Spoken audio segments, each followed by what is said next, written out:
Assalamu alaikum, everyone. ISCJ community and our honored and esteemed guest today on Thursday night, March 4th, 9 p.m. live. We're on ISCJ YouTube, and we have a great welcome to Ramadan program today with our beloved Imam Chebli. And later on in the program, we'll talk about how we can benefit in preparing for Ramadan, inshallah. Wa alaikum assalam wa barakatuh. And then also I have to give special salams to Sister Noha and Dr. Ashgan also. Assalamu alaikum. Walaikum salam. All right, you are our special guest too for the community. I know many of you know many of our community already knows you, but those that don't are going to get to know you. You guys, both of you, inshallah, are going to talk and educate me, number one, and the rest of the community about the COVID vaccine. We've been getting a lot of questions, a lot of different things around that. And so we want to educate ourselves. I will want to remind everyone to, if you have a secondary device, to go on mute on that device on your phone, your others, because there could be an echo, inshallah. With that being said, I want to give salams to Imam. And Imam, can you please welcome the community and our special guest also? Wa alaikum assalam wa rahmatullahi ta'ala wa barakatuhu. A'udhu billahi min ash-shaytan ar-rajim. Bismillahir rahmanir rahim. Alhamdulillah rabbil alameen. Wassalatu wassalamu ala ashraf al-mursaleen. سيدنا محمد وعلى آله وصحبه ومن سار على هديه إلى يوم الدين وأشهد أن لا إله إلا الله وأشهد أن محمدا عبده ورسوله رب اشرح لي صدري ويسر لي أمري واحلل عقدة من لساني يفقهوا قولي. Our dear respected guests, my dear brothers and sisters in Islam, allowed me to greet all of you with Assalamu alaikum wa rahmatullahi wa barakatuh and welcome all of you to your beloved masjid, the Islamic Society of Central Jersey, and this kind of gathering in the year 2021 take me back to the early 80s when we used to meet in the multi-purpose room, face to face, brother in one side, sister in one side, no partition, neither from any side. Everybody have the right to speak from the heart to the ears to enter the heart, inshallah ta'ala. We are living in the time of Corona. We have two, mashallah, professional persons, two sisters, mashallah, educated. They are member in ISCJ. One of them, as a young one, almost was born in ISCJ. Her beloved father, mother, mashallah, raised her. And Dr. Inshallah ta'ala will talk to us about the benefit of taking the vaccination because we want to protect ourselves and protect the other, inshallah. The floor is them. Please give me your heart and your ear. Stay with us soon till the end of the program because we are going to talk about Ramadan, as Brother Arab said, inshallah. Jazakumullah khair. Well, the floor is the two sisters, and may Allah reward both of them. Ameen ya Rabbal Alameen. Thank you, Imam Chebli. Before we get started, I have to do an introduction for our sisters on this program. And while I do the introduction, though, then I'm going to ask each of you to also mention your association and affiliation with ISCJ, your history, because each of you have a special history with ISCJ. You're not just random people that we plucked out from, a random crowd. And because of that, mashallah, we're all going to get benefit from this. So, first, I want to welcome Dr.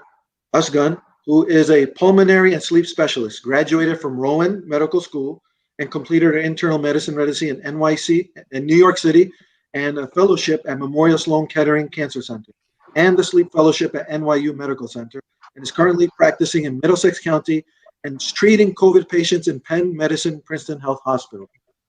So that's the official introduction. And Dr. Ashgan, I know before you even get to your ISCJ and the Central Jersey Association that you have, is that you have been giving this talk for a while now and educating the community in various other communities, online platforms. And we're just honored to have you finally at ISCJ. So forgive us for not bringing you on sooner, but now is appropriate, inshallah, and we'll all benefit from it. So Dr. Ashgan, tell us a little bit about your association with ISCJ before we get into all the COVID stuff. Inshallah. Assalamu alaikum, everyone. Thank you, Ara, for a wonderful introduction. So I have a very close association with ISCJ, alhamdulillah. We moved here, my husband, myself, and my two children in 2005 and immediately joined ISCJ. And we enrolled our children at Nur al-Iman from pre-K And alhamdulillah, my eldest graduated from high school there. And my daughter went up to 8th grade there, and we are completely indebted to both ISCJ and NUI for their education and their spiritual growth, alhamdulillah. I've shared other experiences with Imam Chebli. We both sit on the board of religious ministries at Penn Medicine Princeton Health, and he's a huge asset over there. And you know how everyone has a class clown? he always injects humor in every meeting, and I deeply appreciate it because people can be a little too serious sometimes. But alhamdulillah, we've been working together in different ways. And I have given a webinar for another masjid for his brother. So his brother asked me to do a webinar way before he did. So we have to give credit. But that's what started all of this. So jazakallah khairan to your brother, and hopefully more will be educated, and Allah will accept from us, inshallah. Ameen, ameen. All right, thank you for that introduction and that information of how you're associated with ISCJ. And unintentionally, I think we started something in the YouTube chat, because I see somebody also posted their story of when they came to ISCJ. So you know what, whoever's watching, all of you, go ahead, post it in the chat. Tell us when you came to ISCJ and your affiliation with ISCJ. We'd love to hear and know those stories. The second edition of the book of the history of ISCJ, inshallah, is coming. Through Hajj Dawood, through Shawkat Ali, through. Please post all the information. The media will save it, and inshallah ta'ala will take it from there. Alhamdulillah, alhamdulillah. And then now, again, last but not least, Sister Noha Eltoukhy. And Sister Noha, before I even read your bio, she and her husband reached out to me like right away. I want to say late December, early January, about, hey, we have to educate the community about the vaccine. And she was very diligent and, mashallah, very patient with me as we were like, okay, let's find the right time to do this. Let's find the right time to do this. And today we're getting to it. So Noha, thank you for being patient, and thank you for reaching out and giving back to the community. So I'm going to read your credentials here. You are an infectious diseases clinical pharmacy specialist, graduated with a PharmD from Rutgers University. Rutgers, shout out. Completed residency training specializing in infectious disease at Rush University Medical Center in Chicago, and you are now the COVID-19 lead for the vaccine task force at St. Mary Medical Center in Langhorne, Pennsylvania. Yeah, assalamu alaikum. Thank you very much for the intro. So I was essentially born, just like Imam Chebli said, in the masjid. I can't really remember the very first time I went there. It was just always there for me. And my parents, mashallah, alhamdulillah, made it a point to make that part of our lives. And so I grew up essentially in the weekend school. I remember very clearly the competitions, the fun, the friendships, all the relationships that we made. They're very strong memories for me.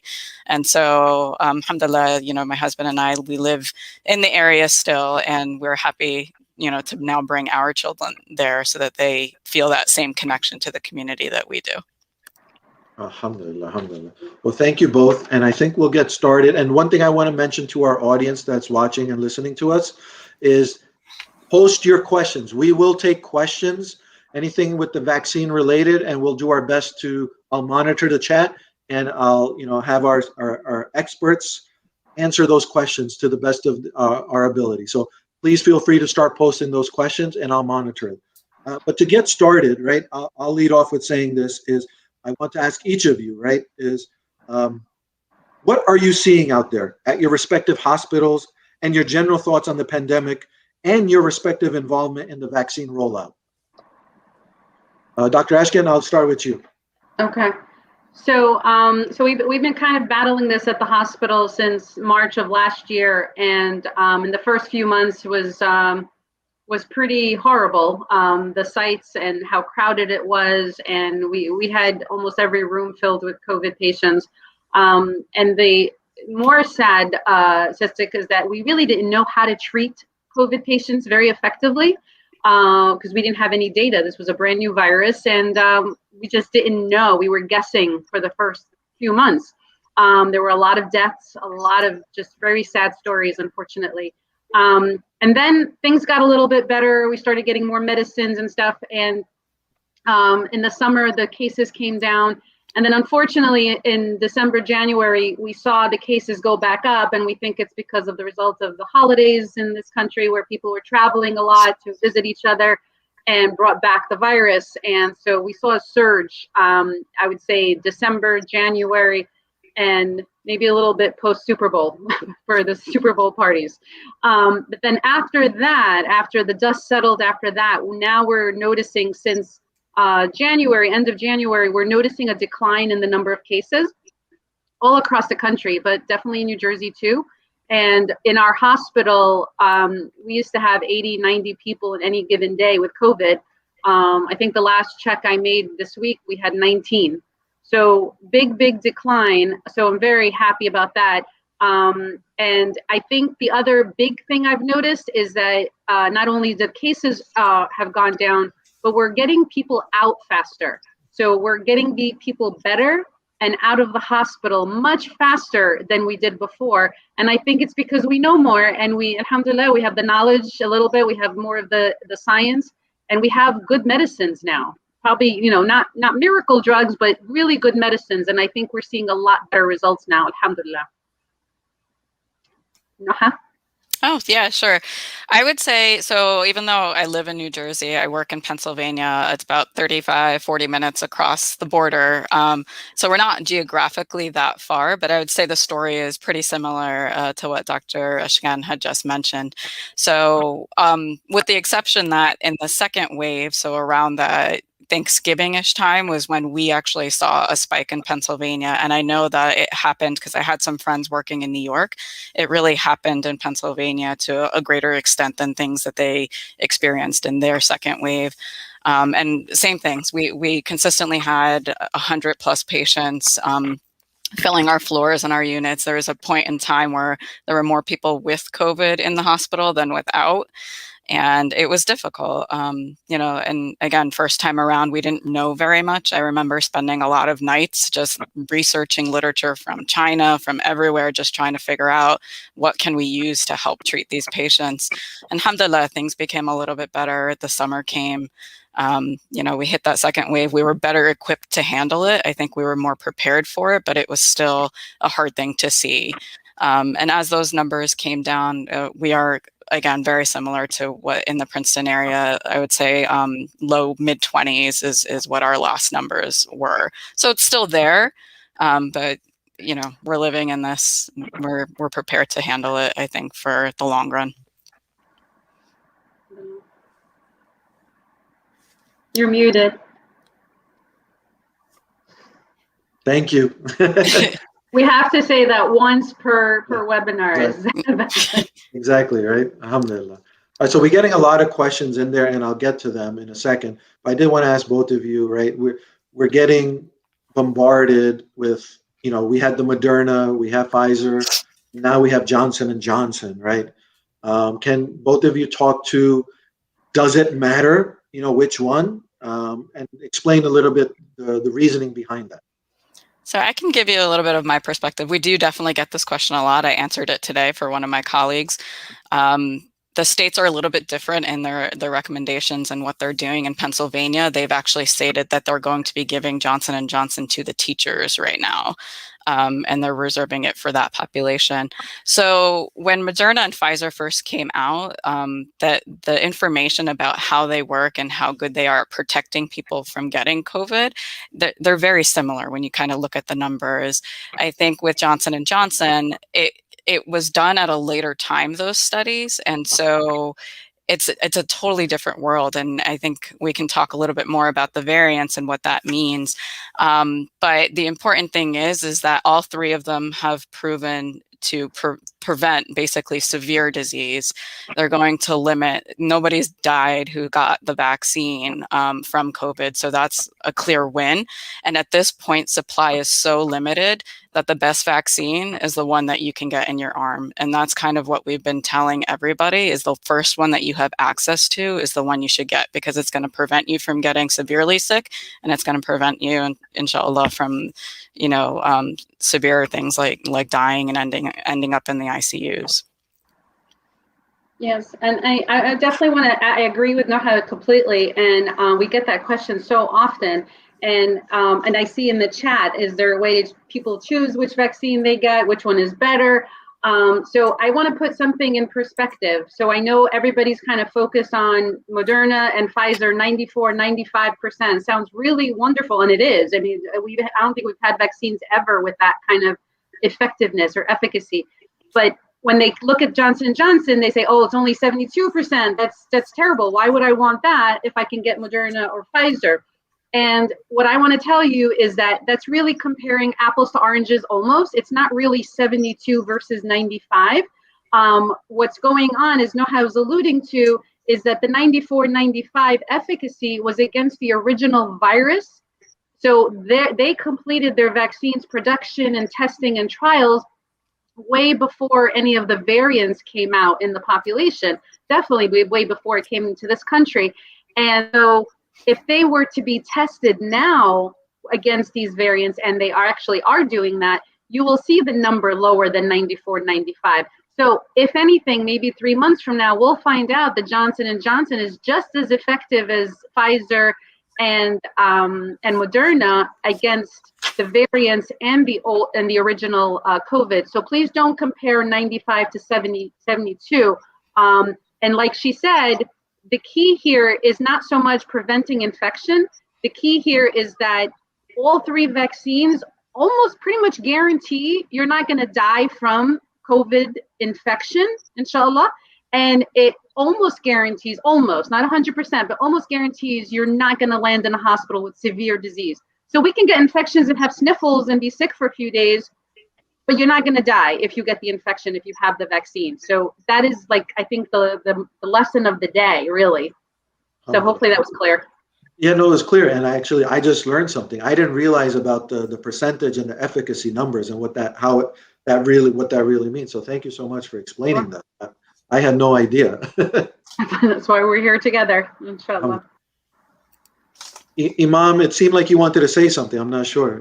Really, I like to say yes, related to Johnson & Johnson. This is the first night I heard about it. Nobody bring it to my attention to the masjid.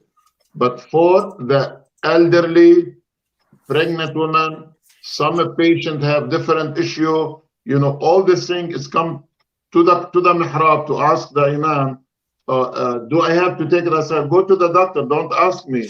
But they still have the same concern. And I said no to them because I took my 2 vaccinations, alhamdulillah, a long time ago. Has nothing to do with the pork or alcohol or any, ingredient in that, especially for the Muslim I'm talking now. If anything you can add to that, both of you, I will appreciate that, inshallah ta'ala. So do you want to know about the special populations you're alluding to, like pregnant women and elderly? Yes. Okay. So the trials, the Moderna at least, and the Pfizer vaccines, they did not study any pregnant women, and they did not study any immunocompromised patients. What immunocompromised means is, for example, someone who has cancer and is on chemotherapy, or someone who's on steroids for a long time, their immunity is compromised. So they didn't test those people because they wanted just kind of a pure population to test to have better results. But since then, since the trials and since the vaccines have been out since December 11th, I think, they have been giving it to many elderly. They gave it to a bunch of nursing homes. They gave it to thousands and thousands of pregnant women. Even women who were childbearing age but were not pregnant but became pregnant soon after the vaccine and no issues at all, alhamdulillah. And they haven't seen any complications for any of these patients aside from a sore arm maybe a little fever and chills for a day or two. So it's been considered very, very safe. And, 1.5 million people per day are being vaccinated. And we haven't heard anything horrible happening. And this is now almost, what is this now? We're in the 3rd month of vaccinations. And so far, so good, alhamdulillah. Yeah, so I'll just add to that as well. Like with Moderna, they did study it in animals initially, like pregnant animals, and they didn't see anything from those animal studies. But Dr. Ashgan's right that in the human studies, they didn't actually set it up that way. At our clinic, we started December 18th, so basically a couple days after the Pfizer vaccine became available, and we've given it to many pregnant women, many breastfeeding. They did study it in people over 65, so the older population are people who a lot of times don't have the best immune system.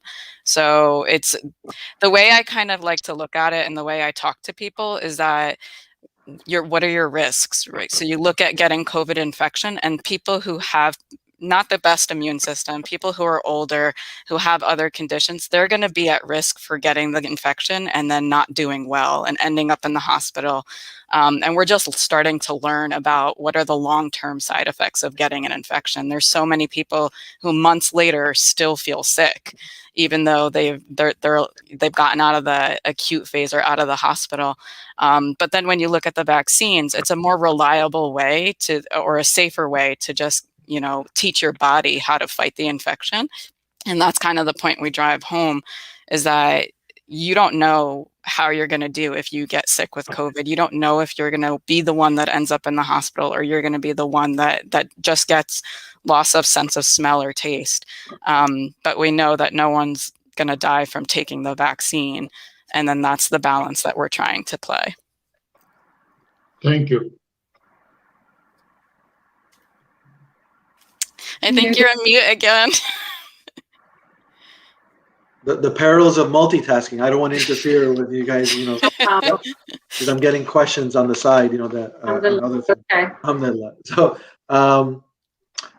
so I see a bunch of questions in there, and let's take them one at a time. And if it's my fault where we skip one over, just repost it again, and we'll get to it. But I see our Nur Iman head of school, Miss Layla, asking a question: is how long is the vaccine effective? Yeah. Yeah. that's the $1 million question. I would say, to be facetious, ask us in a year. But right now, we know from trial data, at least, that at the very minimum 3 to 5 months, because that's how long ago the trial has been finished. But if we were 9 months out, I could say maybe people are still immune at 9 months out. So I can't guarantee. We're kind of hopeful that it's going to be for at least a year, but we have no data to prove that right now. But I think 6 months from now we will, inshallah. Inshallah. Noha, do you want to add on to that, or? No, I think that was, it's exactly what I would have said.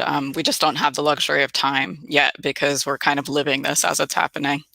Is it an unfair correlation or comparison to make it with like the flu shot, where you get it, seasonal once a year? Yeah. That's a good follow-up question to that, because they kind of go together. I think we'll really know more in time. They are kind of looking at creating new versions of these vaccines to specifically target the variants that are out there. And the question is when and if will we need a booster? And I think it's plausible to say that we may need a booster. I just don't know exactly when that will be. If that's going to be in a year, if that's going to be in a few months. It's definitely something that we're going to keep our eye on. Yep. Okay, what about, there's a question actually I know from someone from our weekend school committee asking is, do no side effects from the vaccine mean the vaccine didn't work? No, and again, there's no way to prove it or not, but I've heard that from some people. I even said that at some point, where some of my colleagues were sick at home after the vaccine for 2 days with chills and fever, and just for a day or two, and I had nothing. And I was like, is this thing even working? I mean, what's going on? And so I thought maybe they gave me the placebo, but they say, I mean, it's the majority of people don't get side effects. Actually, it's a small percentage do, but clearly they went on to test these people 3 months out, and they all had immunity, and 95% of them did not go on to have infection. So it does work, and not having side effects does not mean necessarily that the vaccine is not working. Yeah, it's not dissimilar to other vaccines. Like, honestly, there's some people who get your tetanus shots and get reactions. There's some people who get shingles and flu vaccine and have reactions. It's just everybody's body is a little bit different and they react differently. Okay, good. Brother Arif, from being among the bigger crowd and smaller crowd, as we, mashallah, you volunteered last Friday for the 4th Jum'ah, those are people, they come to say, especially the people who are afraid of that kind of vaccination, and they took it, they get sick. It went down because they are afraid to take it, and they took it against their will.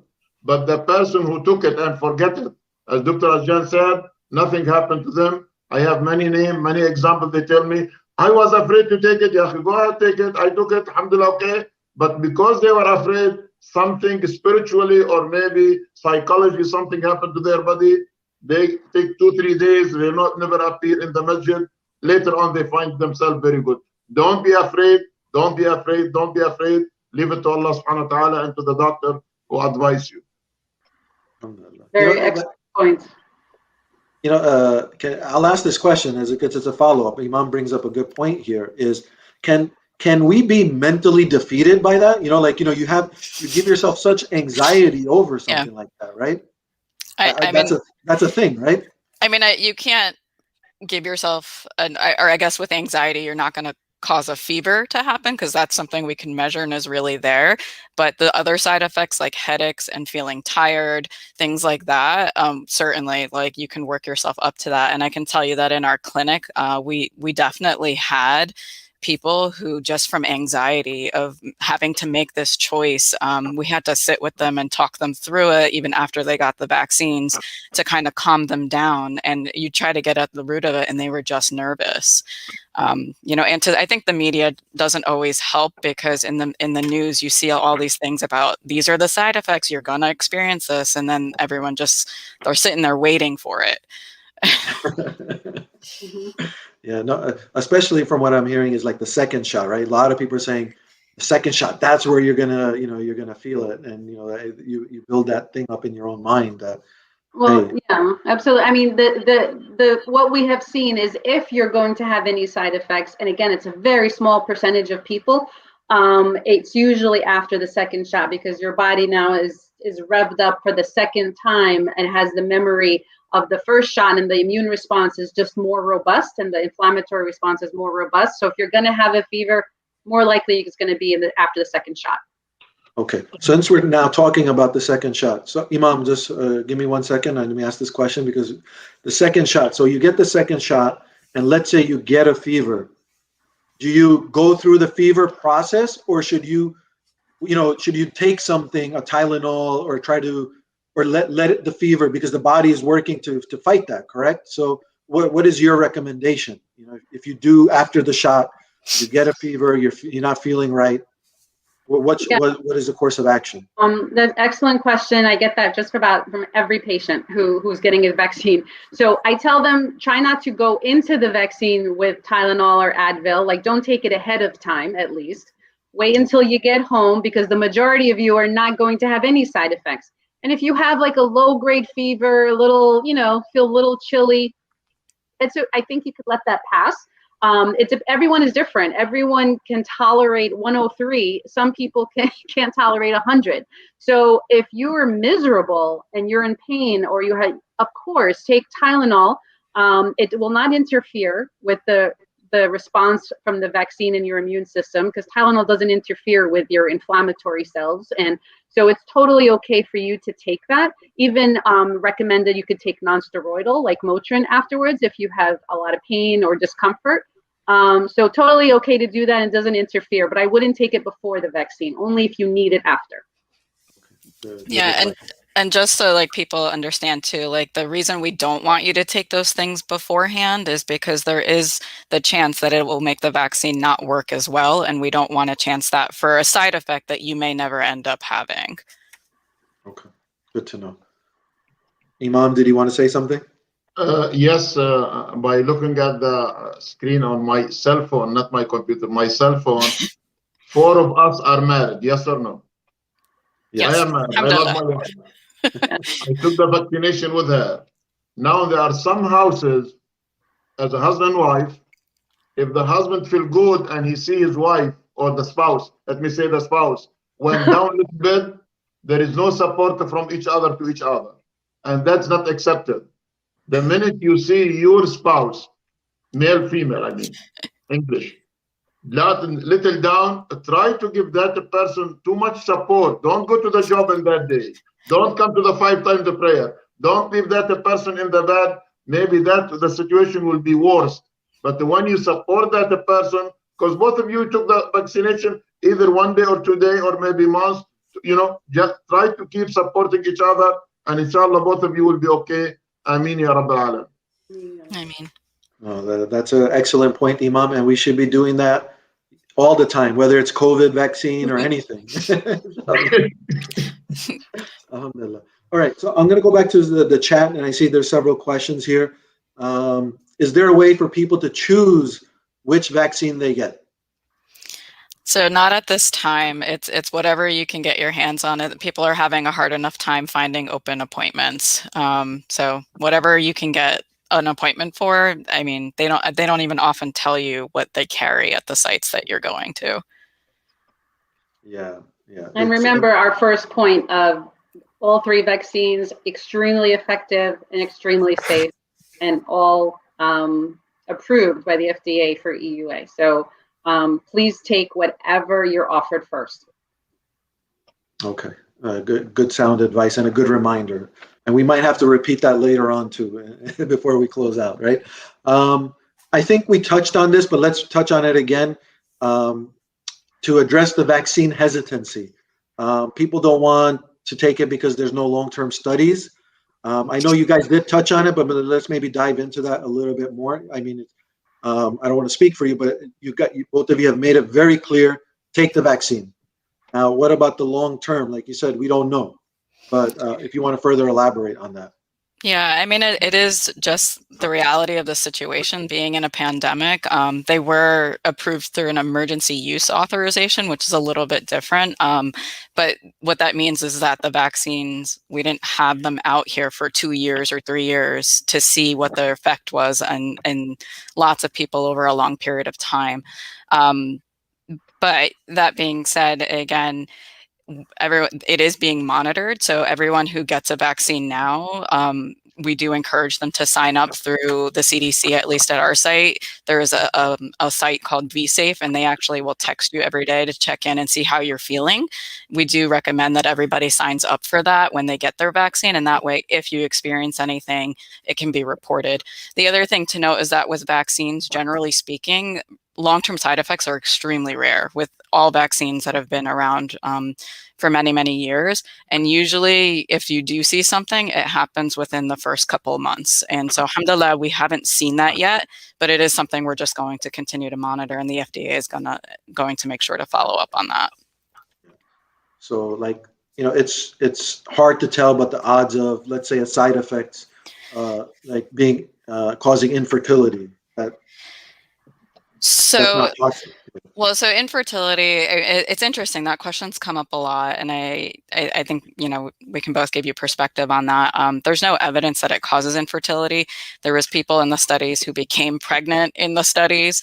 There's people who there's nothing scientifically speaking from the way the vaccines are made that would actually cause infertility. And actually all of the major societies, like the American College of Obstetrics and Gynecology, I know the Maternal Fetal Medicine Society, all those major groups of experts have come together to say that should you be presented with the opportunity to get the vaccine, that you should get it. And it's not really a concern right now about the fertility part. So there's really no evidence for that it's going to affect fertility. Thank you so much. And just remember, and I get these questions, and I know I got this question from my friend Emel, and I know she's the one that asked that question. But she's great with those questions. She challenges me all the time. Alhamdulillah. So I try to reassure people by educating how these vaccines are actually made and what they do in the body. So the first two vaccines that were available, the Moderna and the Pfizer, they're messenger RNA vaccines. Contrary to a lot of people, what they're believing is that they do not change your DNA. They are not injecting genetic material in you. They are not changing your genetic makeup. So they shouldn't impact any of the major biologic processes in your body. What they do, it's just literally a signal to make your body make a protein that is similar to the spike protein that the COVID virus has. And so that if you are exposed to this virus, the protein and the virus, in the future, your body would recognize it because it already made the protein, it already knows that it's a foreign agent, and it would attack it and neutralize it. That's all it is. It's a very smart technology teaching your body to make a spike protein. That's all it is. Okay. Thank you so much. Now, another question that's just come in is, what is a booster? The booster is the second shot, I believe, but can you explain what that booster is, a little bit more detail? So I think Noha mentioned booster in a couple of different contexts too. So the booster, the second shot of both Moderna and Pfizer, it's kind of considered a booster, kind of like we have with other vaccines, like the hepatitis. We have 3 vaccines, a couple of months apart. And with this one, the way they ran the trials is they felt that the second shot or the booster 3 weeks or 4 weeks later added to the effect of it. So they found that after the first shot, the immunity was about 50%, maybe 60%. And then after the second shot or the booster, it would go up to 94, 95%. Now, in a totally different context, and I think Noha was answering a question before, we think we maybe can predict scientifically that we may need another booster, whether it's 6 months from now, a year from now, hopefully not too soon, but it'll be kind of like the flu shot where it will always be adjusted, modified. The flu shot, we never get the same flu shot twice, where they're always changing the flu vaccine every single year based on the virus that is circulating around the world before it even hits us. So I think the same thing is going to happen with the coronavirus, because the coronavirus is not going to leave. It'll still always be around, but it will hopefully not be a pandemic anymore with it. Inshallah, inshallah. Is there anyone that should not get the vaccine? So the only real, I guess, contraindication is how we term it. So that means someone who shouldn't get the vaccine is someone who has a known allergy to one of the components in the vaccine. There's really no one else from like a conditions perspective that shouldn't get it. And I think it's hard sometimes because people are like, well, what's in the vaccines? How do I know if I'm allergic to it? And so, what we've done is we take really good allergy histories when people come into the clinic. If they've had previous reactions, like, serious reactions to other medications, to other vaccines, we kind of sit and go through that with them. We still usually give them the vaccine, and then we end up just observing them. So everybody who gets the vaccine should sit for at least 15 minutes to make sure they don't have immediate reactions. With someone who has a really strong history with allergies, we would just sit with them for a little bit longer and make sure that they're okay. What about someone that already had COVID? Should they get the vaccine? Do they have the antibodies already, or? So people who have the infection, not all of them have the antibodies afterwards. It's funny, my own sister, she developed COVID infection about 2-3 months ago. Alhamdulillah, mild illness, and she just had her antibodies tested because she's excited. She's going to have high titers. I don't need the vaccine. Negative, no antibodies. It's starting from square one. So, and we're finding that people with mild COVID infection, so they were home, they didn't feel well, they can't taste and smell very well, headaches, that's mild. They don't tend to have high antibody titers, and definitely not for a long time. So not even 3 months. It didn't even get 3 months for her. People who are really, really sick and land in the hospital, require oxygen, high fevers for a few days, those are the people that we're seeing that have really robust titers. However, even those people, we recommend getting the COVID vaccine. But we tell them a general guideline is to wait about 90 days after the infection before they go on to get the vaccine. One, because they may still be immune in those 90 days, so they don't really need it until then. And second, if they still have some inflammation from the infection, and I have patients who have inflammation for 6 months, it's crazy. So if they still have inflammation, you don't want to give them two vaccines that are going to double up on their inflammation. So that's why we say wait at least 90 days. Okay, so if someone had the antibodies, they should still get it, but wait the 90 days. Correct. Got it. Because okay. we see that the antibodies after an infection, still they do wane, they do go down. So they're not guaranteed for 6 months, 9 months, a year. So because now we know people who have been sick with this a year ago, and we see they have no antibodies now. Yeah, okay. What about the age range? What's the age range, especially on the younger side? We always talk about senior citizens, but what about teenagers or kids? Is there a recommended guideline on when they should get their vaccine? Are they even eligible in the groupings? So every vaccine was, the way they studied it is the way it's authorized and the way we're allowed to use them. So the Pfizer vaccine studied in 16 years and up. And so anyone who's 16 and up would be eligible to get the Pfizer vaccine at some point in time. So I will tell you, like in Pennsylvania, for example, right now they're in what they call phase 1A, and that includes anyone 16 and up with a high risk condition. So that could be diabetes, it could be being, overweight, obesity, certain heart conditions. So there's things at this point we are giving it to people 16 and up. I know that they're actively looking at younger age groups. I've heard that with Johnson & Johnson in particular, they are planning to do studies in a much younger age group. But the one thing to kind of keep in mind about younger kids, and that I'm talking about elementary school age kids, they don't tend to seem to be able to pass the infection on as readily as adults do. And they don't seem to get as sick. It's not 100% across the board. Obviously, some of them will get very sick, but not to the same degree that we're seeing in like the older population, older children and adults.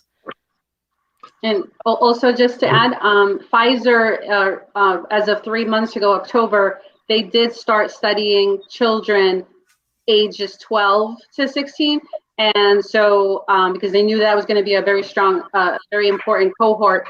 And 3 months out, they're noticing with the Pfizer vaccine, these kids' antibodies are very robust, very high at 3 months. So it looks very promising and also very safe because there have been no complications reported. And it was about 2,000 kids enrolled in that study.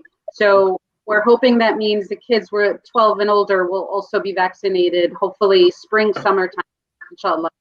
Inshallah, because I think that would be a big win if that's effective, because for school purposes, right? That means we can, have a little bit of a comfort, right? As community, as parents, grandparents, that, okay, our kids and our grandkids are going to school in a safer environment. Right, exactly. And I was so happy to see Murphy say that as of March 15th, New Jersey teachers will be able to be vaccinated. Because I know all our wonderful teachers have been asking, well, when are we up? When are we up? And I can't believe they weren't up way ahead. Okay, but because that is the way we get the schools open safely. Absolutely. Brother Arif, yes. Can the Imam ask for fatwa from the two Imama? Of course. My fatwa in Arabic, which means verdict. Really, I need the strong verdict from both of you. You sign it, you send it to me just to post it in the masjid. The fatwa about those parents who love their kids more than they love themselves. If the kids maybe 5 years or 6 years or 10 years, they still insist bring them to the salah, either salat dhuhr or asr or maghrib or isha. My question to you, as two imam, male, female, can the Imam Chebli say to them, according to your statement, don't bring your kids, I'm not going to say haram, but you are putting their life in danger by bringing those kids to bring them among the crowd. We are not sure if they already take the vaccination or maybe they affected minor or major affection. What is your thought about it? I would outlaw all kids from boys to them. I think it's the same recommendation I give everyone when they ask me about any indoor gathering, not just the masjid. I do not like the idea of kids and older adults mixing right now. And I think after most people get vaccinated, it'll be a different story. But for now, yes, these kids are carriers, especially the ones that are going to school. I know in our school, we're getting reports twice a week about the number of kids and teachers that have COVID, and every single week, it's unbelievable. And they don't close, they just keep reporting the cases. So teenagers, toddlers, they can be carriers. So I would not recommend that they come in the masjid right now. Inshallah, with warmer weather and we can have outside prayers more consistently, then it's safer, because when you have ventilation, much safer, and you still can socially distance outside, but when you're indoors, it's quite a gamble. And you could tell them gambling is haram. That's a good correlation. Yeah. And we are not far away from Atlantic City. Right, exactly. Well, Atlantic City is a big vaccination center, so Yeah. Yeah, we can't knock it too much, right? Noha, can I have your opinion? Not opinion, what you think about your kids and the other Muslim kids not to be among the crowd? Yeah, I get very uncomfortable bringing them in crowds. I'm going to be very open. I do let my kids go to public school. I do let them go in person, but that's a very regulated situation. We have to fill screening forms out every day before they go to say, like, are they sick? Have they had any of these symptoms? They check their temperatures at the door every day. So there's a lot of process that goes into that. They have to stay masked the whole time. Everyone's very sure that they're far apart. So it's really hard. I think with kids especially, it's hard to make them follow all of those rules unless you're very on top of them. And that's going to be difficult in Salah, especially if you have younger kids who are like running around and not able to kind of stand there. So I agree. I think they've seen that ventilation is a big thing. From an indoor gathering, it makes me very uncomfortable. Thank you. Thank you. It's a good question, Imam, and good responses. And for those that are watching and listening to us, or going to watch later on, if you're not with us right now, I know sometimes people get upset. Well, why is ISCJ do outdoor prayers for so long? And as soon as the weather changes, we will go back outdoors. That's the safe thing. All our experts, all our medical professionals, health experts, and Imam Chebli, our religious leaders, they're all, it's unanimous on this, right? It's not even a debate. Honestly, everybody I'm talking about, inside versus outside is safer. So when the climate and the environment is conducive for outside, that's what we're going to do. And I know sometimes people get upset about that, but we have to understand that we want to protect the community. We want to protect the society.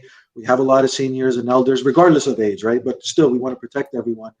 And, if we have an incident while indoors, that could mean that we're shutting down the whole place for a week, 5 days, 2 weeks. We don't know, right? So we don't want to risk those type of things. I hope everybody understands that. We still have a lot of questions, so we'll get to it. If you guys aren't tired, we're still going to go. Is that okay? Yeah. Sure. All right, inshallah. So we have a couple questions on the J&J vaccine.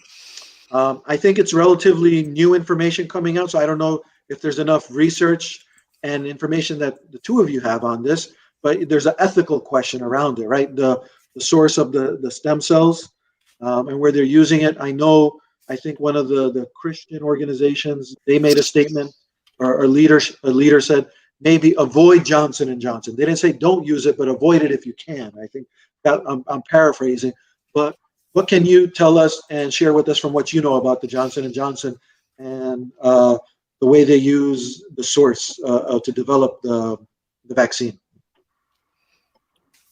Noha, do you want me to take it? You can start and then I can add on. This has been a very, very common question that has come up from the very first webinar I did with the other Imam Chebli. I got questions about pork products, about fetal tissue being used in the vaccines, things that I actually had never heard of before, and in all my reading. So that prompted me to do more research and really look at the trial and look at the ingredients that were used in the vaccines, in the Moderna and the Pfizer at the very least. I did a lot of reading in that. And there was absolutely no pork products used, and there was no fetal tissue in the vaccines being used.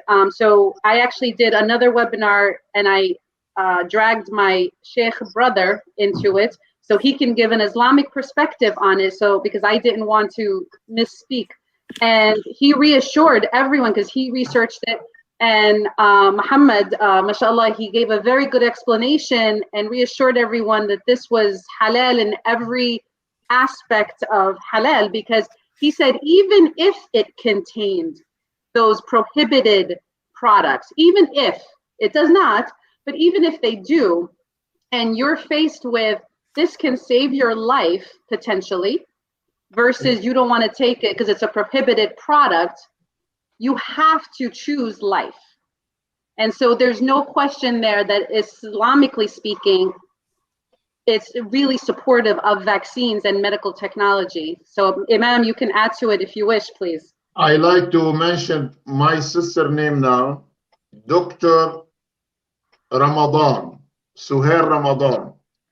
In early 80s, when we were discussing the Tylenol and all those things in ISCJ and have certain percentage of alcohol, she asked me, I answered, she asked, I said, she said, go ahead and take it, because she ran the, what you call it, the clinic, the first clinic before Dr. Zora Salim and Dr. Bukhari. She ran the clinic in ISCJ a long time ago, which means any percentage of alcohol, the alcohol you drink it or you alcohol clean it, and you save your life, go ahead and take it. Your body will clean it. It's not going to stay, forever in the body. By doing the same thing, Brother Arif, we are talking drinking water. We are talking drinking water. We are talking drinking water, which means the water will clean your body. Certain percentage of alcohol, it is okay to save your life, inshallah ta'ala. Can I have some water from you, Brother Arif? I'll bring this tomorrow, inshallah. So I'll just add, because I'm seeing some more questions about this particular issue in the chat as well. So I think related to this, the specifics of fetal cell cultures, this is where the current controversy is, especially the news that just came out about J&J. So this is something that is, I will say, this is not the first time where they've used fetal cell cultures to test to see if vaccines will work. So with Pfizer and Moderna, that's what they did. They used fetal cell lines to test in the production stage, almost like a proof of concept, like, yes, this vaccine will work. But when they went to go make the vaccines, they didn't use any of those fetal cell lines. And what a fetal cell line is basically they had from an aborted fetus like 20, 30 years ago, actually more than that, it was probably 40, 50 years ago, they had some tissue and then they replicate it over and over again. So it's actually not the original cells anymore. It's generations and generations away from that. And most of the times they're using it just to test and make sure that it can work. With the J&J vaccine, the reason why there's a little bit more controversy is because the way that vaccine is made, it's based off of another virus. So there's an inactive virus called adenovirus inside that vaccine, and that's what's used to deliver the message that your body needs to get in order to protect itself against the COVID virus. In order to actually make that virus, the adenovirus, they used fetal cell lines to grow that. And then they filter the fetal cell line out before they actually go to make the vaccine. So ultimately, it's not really in the production of these vaccines when you think about it. That's basically the crux of the issue that's coming out, obviously, with, I know there was a lot of information. I actually work at a Catholic hospital, so this question came up today.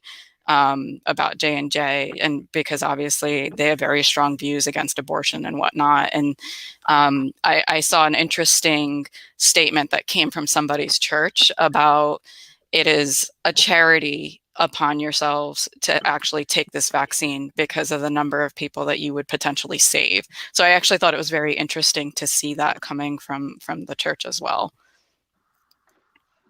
Thank you. Yeah.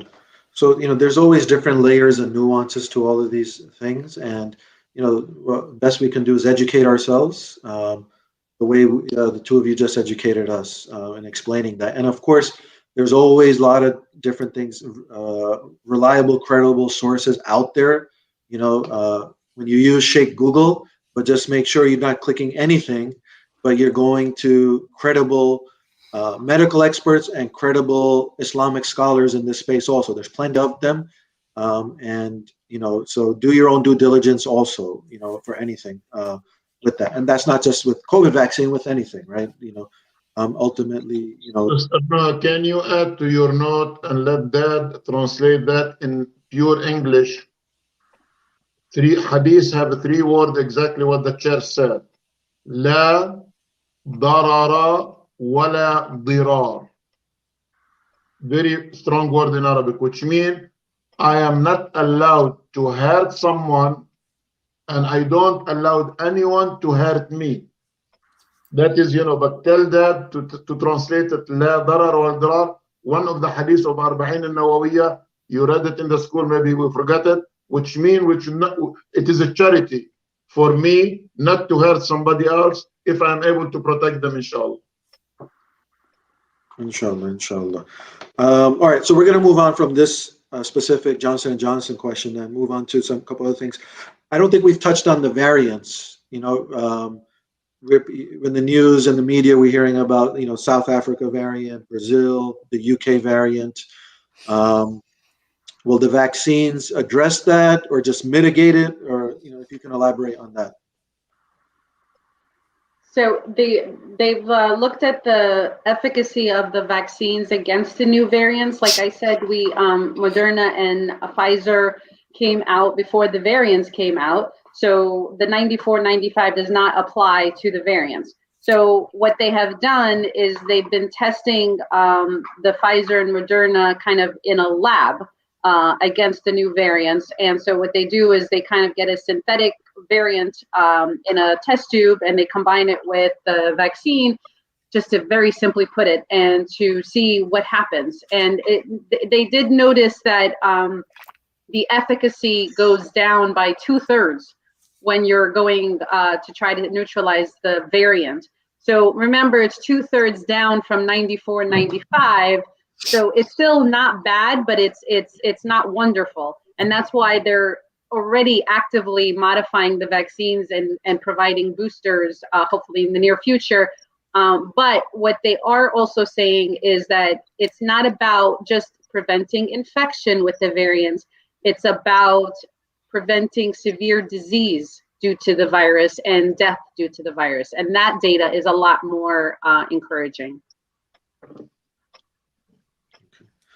Thank you for that.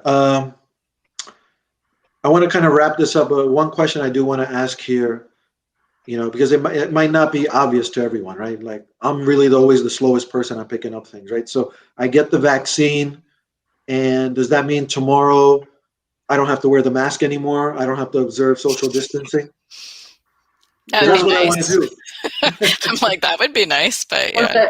We will not come anywhere near you if you. No, you really. Every guideline so far says that you do have to continue wearing the mask and socially distance as if you didn't get the vaccine. And the reason why is because, again, it's not 100% protective, right? So you can still be one of those 5% people who go and gets the infection.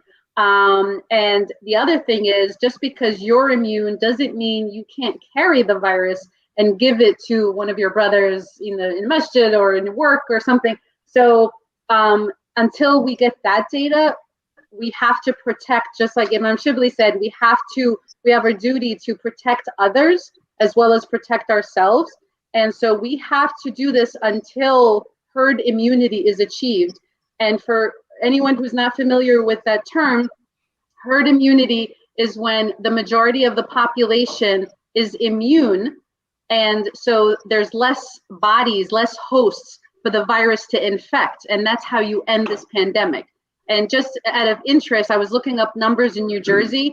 There's there's 9 million people who live in New Jersey, and there is 1.5 million who got the first shot, and there's 760,000 who got a second shot. So a total of 2 million shots, okay? But so by the end of this month, we're gonna have about 2 million people vaccinated fully. That's out of 9 million. It's good, it's not good enough. So herd immunity, we want to achieve about 70 to 80% of the population. And I'm just talking about New Jersey. When we talk about herd immunity, we're talking about the country, the world, because remember, we don't live in, with border walls around New Jersey. There's people coming in and out. We're flying, we're coming back. So the entire earth has to be immune and has to achieve herd immunity. But we can at least start with New Jersey. So we have another few million to vaccinate before we feel at least safe in our home. So with regards to the vaccine, is there any closing remarks the both of you can make to kind of put a ribbon on the specific topic of the vaccine? And one thing I do want to mention to the community and our guests here is we still have a runway to Ramadan, and if the demand is there, we'll bring you guys back on. We'll bring both of you back on, inshallah, before Ramadan, and and we'll re-educate, or if there's new information out there, we'll definitely do another program with everyone. Inshallah.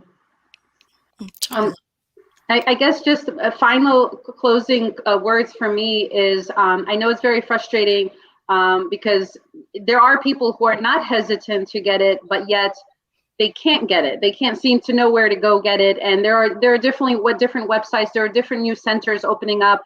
Murphy's announcing things every day now. So I think be very patient. Middle of March, April, May, I think a lot of people are going to get vaccinated. Until then, be very, very careful.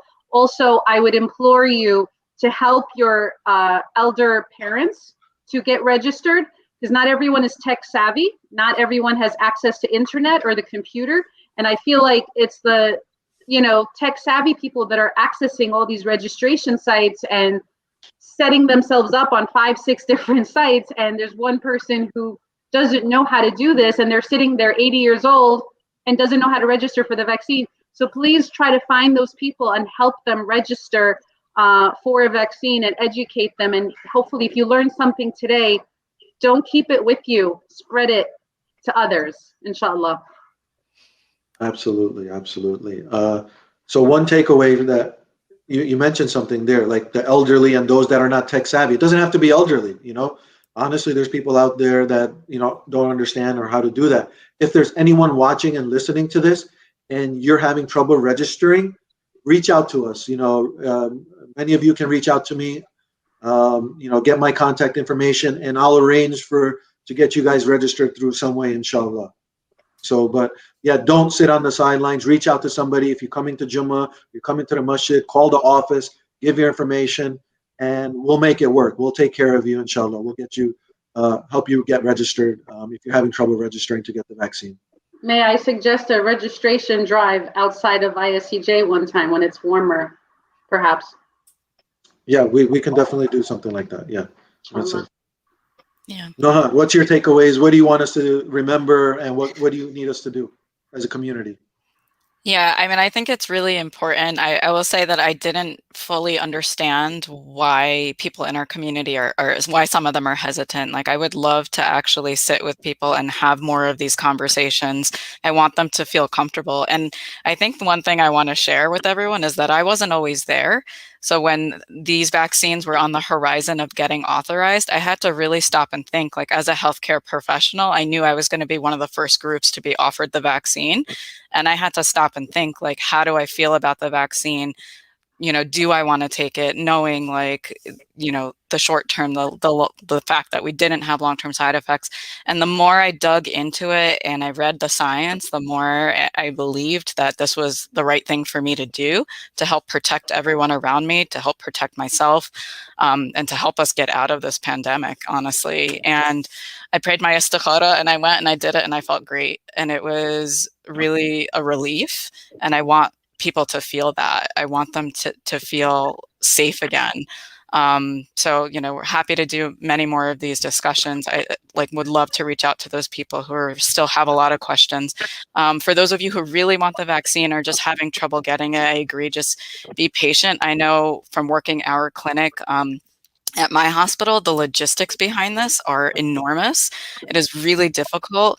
We have over 130,000 people who requested vaccine from my hospital, and we don't nearly have that much vaccine coming from the state. And it's just this game of trying to figure out who has vaccine supply and where. So the biggest piece of advice that I give people now is that, yes, you should really request at multiple places, because you just never know who's going to get the vaccine and at what point in time. Sometimes it's your smaller mom and pop shop, pharmacies, or even the Rite Aids, the chains. And sometimes it's going to be these mega centers and these large places. Thank you for that advice. Now, our two guests don't leave. We might get another question. Imam, I have a vaccine question for you that's come in, and you have to answer it. So it's a valid question. I don't think it's tied specifically to COVID, but the idea of vaccine. Ramadan is coming up, and we're fasting. Are you allowed to take a vaccine shot while you're in a state of fasting? Now I already take the fatwa from the other two mufti, and now you put me to give you a fatwa. The thing will break your fast, brother Arif, and my fast, and the fast of my two respect sister. The one you take it through the mouth and will reach the stomach, and that will produce some replacement for the missing food. I repeat what I said. The thing will break your fasting.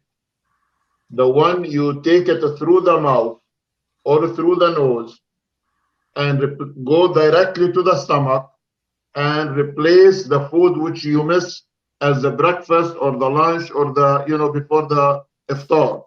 Related to all those needed, if it is the vaccination for the flu or maybe for traveling or for all this thing, the issue is debated between a scholar. Some of them said, yes, if you take it, you have to fast another day, but don't eat it during the day.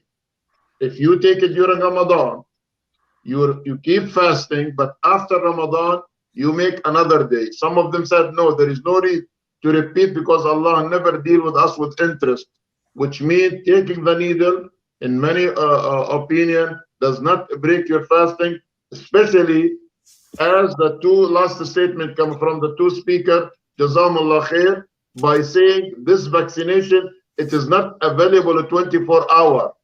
It is not for the 9 million in New Jersey.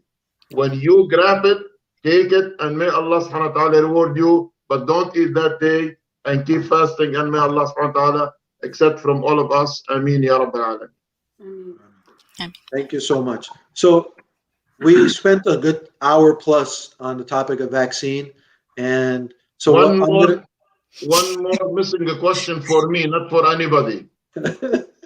Two respect sisters. The air in your house, the air in your house, the air in your office, the air in your beloved masjid. What is the best way to clean that air 5 times a day?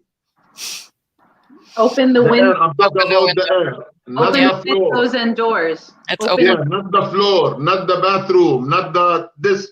I can use the water, take shower every 5 minutes, but I'm talking about the air around us. What we're supposed to do for that? Yeah. Ventilation. Yeah. That's the best you can do. I mean, it's hard right now, obviously, with the weather being cold, but they really do say, like, open the windows, open the doors, put the fans in there to circulate the air. There's some air filters that you can do in the rooms, especially, you know, now when it's cold. But yeah, that's the best thing, is just to get that air moving. And of course, inside the masjid, between prayers, a team of people that go in and kind of sterilize common areas. So doorknobs to the bathroom, the sinks, the faucets. If they can wipe. Can you turn your face to Brother Arif? Tell him that, please, 3 times. Is he going to be part of the team? He is. He's the head of the team. Okay, Brother Arif, 5 times a day, when you restart indoor prayers, any common areas really do need to be sterilized in order to ensure, inshallah, the safety of all the congregants. But there's nothing better than keeping everything open, and also, of course, asking everyone to bring their own prayer rugs. Okay, no, absolutely, absolutely. Thank you, Imam. So let me say a couple things. Those that are still with us, don't leave. Don't leave, because I have breaking news. I have breaking news. It has nothing to do with this topic, but it's breaking news. So we need to share it, you know, when we have this breaking news. And I know people that want to listen to Imam Chebli and welcome to Ramadan and what we could do for Rajab and Shaban. We'll do another program, inshallah. We'll come back to that and we'll devote an hour to that. I'm going to mention the good news, and then going to ask Imam to make a dua for those people that have passed away and those that are sick that we know about. Auntie Nadia Yunus is very dear to me. She's still in the rehab center. If we make dua for her. We know that yesterday, Sister Shiza passed away. I know earlier there was a Zoom session where we did the dua, but if we can do dua for her and her family today before we close out this session, that would be good if we can do that. But for the breaking news, so bear with me. So it's been a long journey. ISCJ has been submitted a zoning application with the Township of South Brunswick for expansion to the full-time school, Nur al-Iman, for our sports facility and our senior housing. And in the past 10 minutes, I have gotten word that's all been approved. Alhamdulillah. Takbir. Allahu Akbar. Allahu Akbar. Allahu Akbar. Takbir. May Allah reward all. So this is just amazing news. More to come in the town hall in a couple of weeks. But this is just really this will transform ISCJ campus and set it up for generations to come. And this is due to the founding members and so many people. Brother Arif, a legal question. Can you, seriously, can you ask the mayor and the chief of the police and everybody work, is it okay to give them call tomorrow, 2,000, 3,000, 4,000 Muslim call them just to say thank them? Is it okay or no? I'll reserve judgment. I'm not on the board. I have to get permission from the board. But inshallah, Alhamdulillah. Alhamdulillah Rabbil Alameen. Wallahi, takbir. Alhamdulillah. I want to say that Sister Noha and I are good luck charms, maybe. Yeah. There we go. هذا فأل حسن. That is a good news. Alhamdulillah, your appearance with the smile. You never run away. You don't say, I am on call, I'm going to leave the scene. You stick with the Brother Arif 1 hour and 15 minutes. May Allah reward you, inshallah. Ameen. Imam, if you could make the closing dua and shifa for those that are sick and passed away. Inshallah ta'ala, before we mention the people who die and the people who are sick, we have to say Alhamdulillah for the approval of the township for all our projects, not only for Muslim but for the non-Muslim who are pick up their food every Saturday and Sunday in front of the masjid by feeding the entire community as much as we can. And inshallah with the new project, the 3 other projects, Brother Arif, it will be served not only Muslim or Arab or non-Arab, but will serve the entire resident of New Jersey, including Pennsylvania, especially the masjid in Lehigh Valley. We have very communication with all the masajid. and may Allah subhanahu wa ta'ala keep all the masajid and the brothers and the sisters take care about the masajid generation after generation. May Allah subhanahu wa ta'ala reward them, protect them in this life and in the hereafter. أعوذ بالله من الشيطان الرجيم.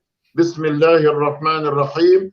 الحمد لله رب العالمين والصلاة والسلام على أشرف المرسلين سيدنا محمد وعلى آله وصحبه ومن سار على هديه إلى يوم الدين. وقال ربكم ادعوني أستجب لكم.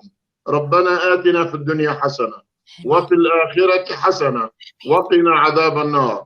ربنا لا تزغ قلوبنا بعد إذ هديتنا وهب لنا من لدنك رحمة إنك أنت الوهاب. ربنا إننا سمعنا مناديا ينادي للإيمان أن آمنوا بربكم فآمنا. ربنا فاغفر لنا ذنوبنا وكفر عنا سيئاتنا وتوفنا مع الأبرار. ربنا وآتنا ما وعدتنا على رسلك ولا تخزنا يوم القيامة إنك لا تخلف الميعاد. ربنا اغفر لنا ولوالدينا ربنا ارحمهما كما ربيانا صغارا. ربنا اغفر لنا ولإخواننا الذين سبقونا بالإيمان. ربنا ولا تجعل في قلوبنا غلا للذين آمنوا ربنا إنك رؤوف رحيم. ربنا اغفر لنا وللمؤمنين والمؤمنات الأحياء منهم والأموات إنك يا مولانا سميع قريب مجيب الدعوات. اللهم يا ربنا أنت الشافي. اللهم يا ربنا وأنت المعافي. اللهم يا ربنا لا شفاء إلا شفاؤك فارزقنا وجميع المرضى شفاء لا يغادر سقما. اللهم يا ربنا أعطنا ولا تحرمنا وأكرمنا ولا تهنا وانصرنا ولا تنصر علينا. اللهم يا ربنا بارك في هذا اللقاء وبارك في هاتين الأختين المسلمتين وبارك فيهما وبارك في أزواجهما وبارك في أولادهما وبارك في من نقل هذا الخبر السار يا رب العالمين. اللهم يا ربنا بارك في الأخ عارف وبارك في جميع القائمين على المركز الإسلامي في وسط جرسي وخذ بأيديهم لما تحبه وترضاه يا رب العالمين. اللهم يا ربنا أعز من أعز الإسلام. اللهم يا ربنا أعز من أعز الإسلام. اللهم يا ربنا أعز من أعز الإسلام. وصلى الله على سيدنا محمد وعلى آله وصحبه وسلم. May I request our audience, my two respected sister, brother Arif, all the people are in the Zoom, all of us together, loudly as much as you can. Don't worry about the sound. Allah is listening to you. Angels are listening to you. Your computer listening to you. Your bedroom listening to you. Everything listening to you. To thank Allah for this good news after many years. You spent too much for it. You get it today before Ramadan. Let us recite Surah Al-Fatiha as a supplication, as a dua, and may Allah subhanahu wa ta'ala accept it from all of you, and especially word of thanks to the people of South Brunswick Township. Word of thanks to the people of South Brunswick Township after we thank Allah by supporting their local resident, and may Allah subhanahu wa ta'ala accept it from all of us. أعوذ بالله من الشيطان الرجيم. بسم الله الرحمن الرحيم.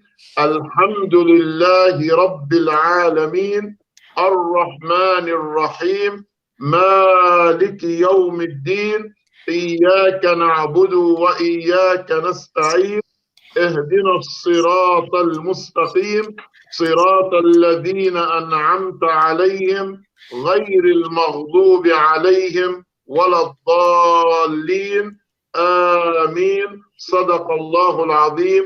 وآخر دعوانا أن الحمد لله رب العالمين. Ameen. Ameen. Thank you again, Imam Chebli, Sister Noha, Dr. Ashgan, and the entire community that joined us today for this great program. And again, keep everyone in du'as, and we want to be safe, be well, and inshallah, we'll see everyone soon in person in a safe way, inshallah. Assalamu alaikum. Can you, before you say this, can you write on the website to send it to all the 6,000 Muslims before you sleep to offer 2 rak'ah? shukr to Allah, to thank Allah for achieving this kind of approval from the township after all those money spent and all this time. Just offer 2 rak'ah before you sleep to thank Allah, and may Allah reward you. I'm going to do it right away, inshallah.